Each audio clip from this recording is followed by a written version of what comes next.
So, Critical Role's newest miniseries, EXU Divergence, has finally come to an end, and my god, did I not want to get off Mr. Brennan's wild ride. I mean, you know it's going to be an absolute banger when Brennan has Matt Mercer in tears. Hello everyone, I'm Finn. Welcome back to Finn Films. As most of you know, I am a massive lover of all things fantasy, Dungeons & Dragons, and everyone's favorite nerdy voice actors, Critical Role. Today I want to talk about everything we learned from EXU Divergence, a story of a normal group of people trying to put their lives as well as the world back together at the end of a multiple hundred-year-long war between the gods and the Calamity.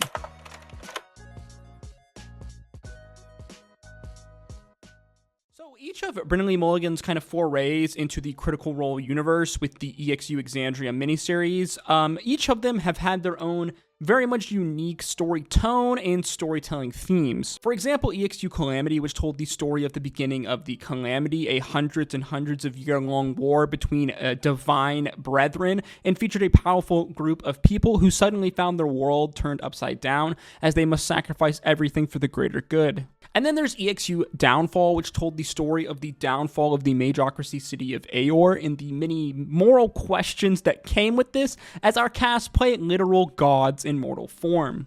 And finally, there's EXU Divergence, which tells the story of the final days of the Calamity, a hundreds of year-long war between god brethren that left 2/3 of the mortal population of Exandria dead and the world forever changed. This story focusing much more on the effect that the war of the Calamity has had onto the everyday peoples of Exandria, and as well the leaving of the gods from the world in the Divergence, and how this has affected the lives of normal regular people as they look to pick up the pieces in the world where gods no longer walk now among them. And these kind of themes are made plainly obvious in EXU Divergence by the fact that our cast of characters are playing what is basically NPC characters, specifically in their stat blocks, the characters eventually graduating to level 1 adventurers by the end of the miniseries. Which I have to say is a very good storytelling kind of strategy, specifically in a Dungeons & Dragons sense, to kind of show the sense of scale and just how much this war has affected everyday normal people. People who themselves aren't even heroes, aren't even adventurers. The show opens in typical kind of Brennan Lee Mulligan fashion with an absolute banger opening monologue kind of scene, setting the scenes for the absolute hellscape that our players have suddenly found themselves existing in. Specifically, the prison of Rybad Cole, which is run by the followers of the betrayer god, the Strife Emperor. Throughout our opening episode, we learned that this is very much the final days of the Calamity, of this war between god brethren, as the betrayer gods are very much losing, with all of their evil brethren being banished or imprisoned by the prime deities, except for Bane the Strife Emperor, Tiamat the Scaled Tyrant, as well as Asmodeus, the Lord of the Hells. The world then, and the normal people that inhabit it, have felt the effects of this war between divine brethren for the last hundreds to 300 or even more years. Much of the world of Exandria being turned into a wasteland, a battleground for the divine and their armies of their faithful. No place truly being safe on Exandria except for the Dawn city of Vasselheim on the continent of Isilra. Because this war has lasted hundreds of years, most normal people have lived basically their entire life only knowing this war and the effects that it has had on their planet. As again, the Calamity lasted hundreds of years, 300 to 500 years, if not more. So only really the oldest and luckiest of races like elves and dwarves or gnomes even remember a time before their world had been turned to ash and dust. Many people lost faith in their divine prime deity protectors, and honestly, who could really blame them after seeing the pain and suffering that had been brought to their world from this conflict between the two sets of gods. Oh, and not to mention the fact that the minions, the followers of the betrayer gods, would murder, imprison, and torture basically anyone who kept the faith of the prime deities. This is one of those interesting things that I really love about how gods work in Dungeons & Dragons. The fact that gods in D&D draw their powers from faith and worship of normal mortal people, their followers, something that I cover in great detail in this video that I'll put above on how to become a god. So then you can almost argue that the minions of the betrayer god, by crushing the faithful of the prime deities, are literally attempting to actually weaken their actual divine power, because again, the power of the divine of gods is drawn from the faith of their followers. I just find this really interesting to consider. Eventually in our story, our ragtag party is freed from this absolute hellhole of a prison of Rybad Cole, as before their eyes they see a battle of the divine, a clash of gods as the Wild Mother and the Dawn Father strike down Bane the Strife Emperor. The group and some other refugees from this prison struggle to survive as they travel north through this wasteland through the Strife Emperor's land, when suddenly they witness a miracle. For the first time in hundreds of years, this land sees rain. A great thunderstorm, as before them walks a 100-foot-plus tall man, a god in the flesh, as the Storm Lord has finally brought his gift of life, to these lands. The god telling this group of survivors that he and his divine brethren are leaving Exandria, and that they are witnessing the final miracles of these creator gods, the final gift that they will leave their children, as they will all soon venture behind the divine gate. This is very much one of the central themes of EXU Divergence. The Divergence specifically being the time at the end of the Calamity, in our story here, when the gods retreated behind the Divine Gate, a magical structure that they created, specifically the Allhammer, that prevents divine beings from setting foot within Exandria. As the gods have finally realized, after thousands and thousands of years, that their physical presence on the world has also enabled great evil and destruction to descend upon it. And that really the only way to truly protect their creation, their children, is to leave and allow their children to rebuild their world in a world without direct divine presence, both evil and good, prime deity and betrayer god alike. From here, the group make their way to Snowveil Pass in the Stormpoint Mountains, as one of the player characters, Rhaenyra, a follower of the Moonweaver, is desperately looking for her sister Lyanna. Again, as they travel, they see the world is beginning to heal. What was once a great wasteland is for the first time in hundreds of years being made green again, the last gift from the Wild Mother before she retreats behind the Divine Gate. As they venture through these mountains, they discover a vault filled with relics and items from before the Calamity that have been meticulously gathered and kept safe. Specifically, a collection of vestiges of the Divergence, for example, the crossbow Condemner, the shield Honor's Last Stand, the Moon's Mirror, the Infiltrator's Key, but probably most shockingly of all, the party find the Orb of Avalier, an item that was used in EXU Calamity that was used by the mage Paisha Porco of Avalier to record all of her known knowledge, memories, and lore of her time during the Age of Arcanum, much knowledge being lost forever at this point. If this wasn't crazy enough, Brennan starts hitting us with some real crazy reveals for EXU Divergence, specifically that Nia's sister, the woman that they have been searching for, is actually the goddess the Moonweaver in mortal form. As if we remember back to EXU Downfall earlier on in the Calamity, the gods took mortal form, living out full mortal lives in order to infiltrate the Magocracy city of Aeor and stop them from using a god-killing weapon. However, we learned that several of these gods that took mortal form never made it to Aeor, many continuing to live out their mortal lives being completely unaware that they were actually gods, such as what happened to Lyanna being the Moonweaver. As in this moment when Lyanna reveals to Nia that she is actually a god, the woman who she thought was her sister is actually a god in mortal form, Nia becomes the first cleric of the divine, who wields the power of a departed god. As holy magic up until this point in the Divergence in the world of Critical Role in Exandria was a direct intercession of power by the gods. Now though, with the gods retreating behind the Divine Gate, not actually physically being in the world of Exandria, clerics and paladins must then channel the gods' magic through themselves, through their faith. Something that we are going to learn has very much shocked many followers of these gods in Vasselheim who have suddenly found themselves unable to call on their god's power. From here, the group travel west as they look to make their way across the sea to Vasselheim to inform the world what they have learned about the gods leaving. On the way, they come across a small village by the end of a road, a village that will one day be known as the town of Byrodin, the home of Vex and Vax, members of Vox Machina. They finally make their way across the sea to Vasselheim, where the followers of the Prime Deities are preparing for this final battle against Asmodeus and Tiamat in the Betrayer God's stronghold of Gordranus. Gordranus being the place that will one day become the city of Rosanna, the capital city of the Kryn dynasty. A cleric of Ioun reveals that the Knowing Mistress managed to seal away the great primeval Tharizdun, the Chained Oblivion, but was badly wounded by the entity in the process. A wound that she still suffers from even in the modern timeline of Exandria in Critical Role. Ioun also reveals to the cleric that before the gods can seal the Divine Gate behind them, all gods must leave the world of Exandria, both Betrayer and Prime Deity. This being a very much a problem is, as I mentioned earlier, several prime deities have gone missing. They still walk the world of Exandria in human form, completely unaware of who they truly are due to the curse that was laid upon them by the Lord of the Hells, Asmodeus. Asmodeus is desperate to find his prime deity brethren in the hopes of preventing them from sealing the divine gate, but in the final battle at Gordranus, which sadly takes place off-screen, off-camera, the final betrayer gods are defeated, Asmodeus being banished back to the Hells. However, the Lord of Lies, in classic Lord of Lies fashion, had a backup plan, as one of his loyal servants had created a child with no soul, this child intending to be used as a vessel so that the Lord of Lies may re-enter the world of Exandria once again in human form. However, our party managed to put a stop to this plan, though Liam's character Arrow dies in this battle, protecting Matt's character Garin. Here though, now in the final epilogue moments of EXU Divergence of our show, we get the biggest major reveals of EXU Divergence.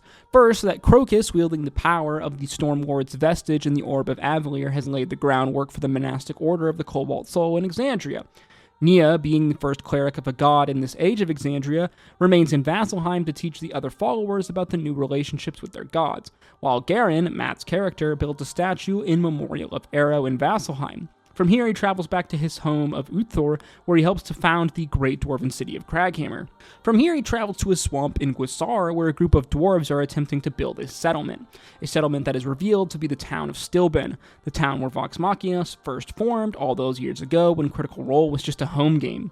However, the final and probably most incredible reveal of our entire series here happens in the closing minutes of the finale of EXU Divergence, when Garin is shocked to see Liam's character Arrow, a man that he thought was dead, a man that he literally buried, only for Arrow to tell him in his death it was revealed to him who he truly was.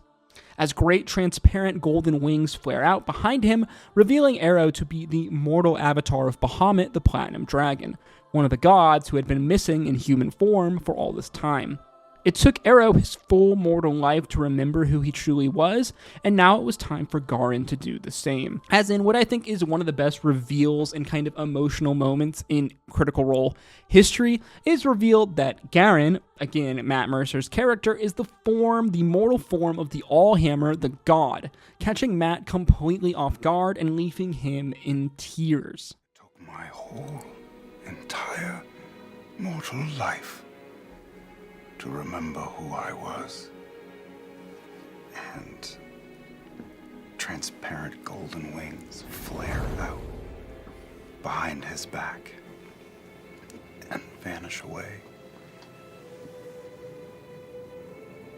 And now it's time for you to do the same, my brother.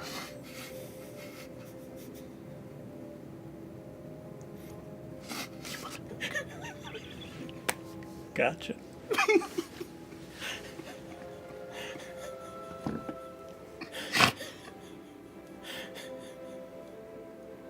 You feel his clawed golden hand rest on your cheek and turn you slowly back.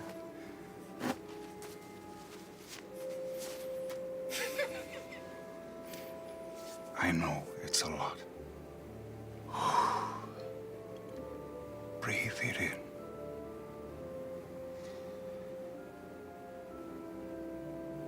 Oh, it's time, my friend. You're right. It is. Our wars and squabbling have hurt our children.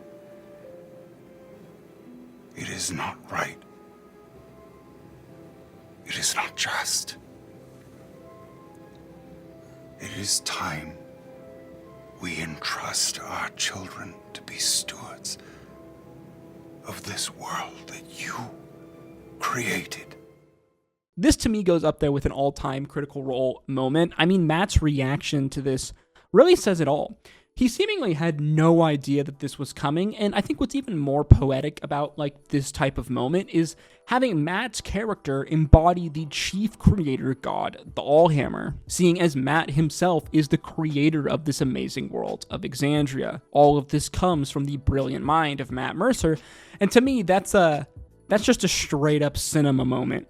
As in the closing scenes of EXU Divergence, both Garen and Arrow step through the Divine Gate, closing it forever, leaving the world of Exandria to the mortals, their children. And wow, what a wild ride that Brennan Lee Mulligan took us through in classic Brennan Lee Mulligan fashion, a wild ride filled with emotion, some trauma, and a major helping of lore reveals and references. While I don't think this was my favorite of the 3 EXU miniseries so far, it still was absolutely fantastic, and I really think it accomplished the goal that it set out to, a goal of telling the story themes and elements of a time, the time of the Divergence. The Divergence specifically being a time of kind of rebirth for the world of Exandria, as it very much kind of existed in this time of darkness within the Calamity, but the Divergence was the birth of a new age, an age when mortal children would be entrusted with the world that the gods had created, a story theme to me, which I think very much kind of mirrors the events that happened at the end of Critical Role Campaign 3. For this section of the video, I'm going to be discussing spoilers for Campaign 3, so if you want to avoid any spoilers for Critical Role Campaign 3, then please skip to the time on screen now. As well, make sure you like, comment, and subscribe if you did enjoy the video. Okay, so Campaign 3 spoilers. I've talked about this in several other videos that I've made over Campaign 3, but the EXU mini-series with Brennan very much serves as a way to introduce like story themes, lore, and like elements that specifically relate to the main campaign of Critical Role. Calamity and Downfall were both very central for introducing both lore and story themes for Campaign 3. You can't really understand the entirety of the story of Campaign 3 and its many twists and turns and like story thematic elements without watching Calamity and Downfall. And in my opinion, EXU Divergence is really no different in specifically how it is introducing story themes for Critical Role Campaign 4. As we know from the end of Campaign 3, the Divine Gate was shattered by the gods for the first time in thousands of years. The gods finally returning to Exandria, being reborn in mortal form in order to hide themselves from the god-eating entity Predathos. Thus, the end of Campaign 3 and potentially Campaign 4 very much represents this similar kind of dawning of a new age in the world of Exandria.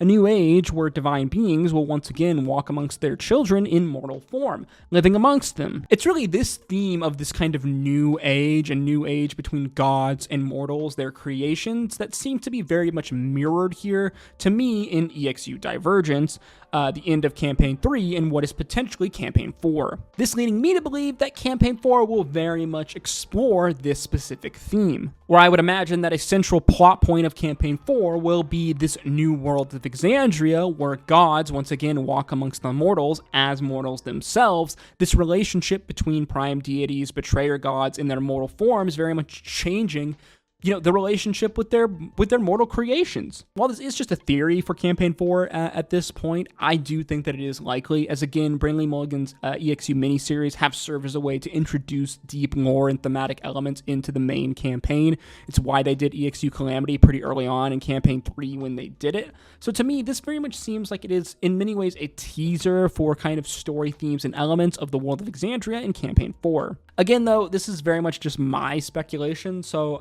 let me know what you think in the comment section down below. All in all, I loved EXU Divergence, even if it wasn't my favorite of the EXU miniseries. I think that Brennan is just really amazing and does a really good job in diving into these really deep kind of high fantasy lore story elements, and it's always really cool getting to see Matt Mercer being a player, especially a player in this story setting element of a story of the Divergence, and seeing this kind of new era, new creation of Exandria in the lore. I really do hope they continue to use Brennan and continue to do these EXU prequel series, as I absolutely love them, and I love this time period, specifically this ancient time period from the Age of Arcanum to the Calamity. I think it's one of the most fascinating, interesting time periods in the world of Exandria, and I think that they can continue to do really cool content over it. And yeah, this was everything that we learned from EXU Divergence. Let me know what you think in the comment section down below and what you think that EXU Divergence means for Campaign 4.